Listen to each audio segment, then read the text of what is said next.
रघुपति राघव राजा राम पतित पावना सीताराम। ईश्वर अल्लाह तेरे नाम सबको सन्मति ते भगवान। నమస్కారం. గాంధీ మహాత్ముని సూక్తి. నీ ఆలోచనలే నువ్వు. మన ఏవ మనుష్యాణం కారణం బంధమోక్షయో అన్నది ఆర్యోక్తి. మనస్సే బంధమును మోక్షమును కలిగిస్తుంది. ఆంగ్లంలో పర్సనాలిటీ అనే ఒక పదం ఉంది. పర్సోనా అంటే ముసుగు అనే అర్థం.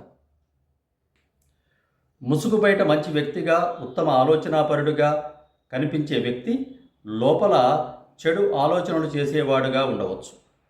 అంటే అలాంటి వ్యక్తి తనకు తాను చెడ్డవాడిని అనుకోకున్నా అతడు చెడ్డవాడే. అందుకే మనస్సు, ఆలోచన, మాట, ప్రవర్తన ఒకే తీరుగా ఉండాలంటారు. అందుకే ఆలోచన ధార మెరుగుపరుచుకోవాలంటే మంచి పుస్తకాలు చదవడం, మంచివారితో సాంగత్యం చేయడం, ఆలోచనలను నిరంతరం సంస్కరించుకోవడం చేసినట్లయితే నువ్వుగా జీవించగలవు అని గాంధీ సూక్ష్మంగా సూత్రీకరించారు. ఈ భావధార నచ్చినట్లయితే ఆచార్య ఛానల్ను లైక్ చేయండి, షేర్ చేయండి, సబ్స్క్రైబ్ చేసుకోండి. భావితరానికి ఇలాంటి మంచి సూక్తులను అందించి వారిని భవిభారత పౌరులుగా తయారు చేయండి. స్వస్తి. మరొక సూక్తితో రేపు.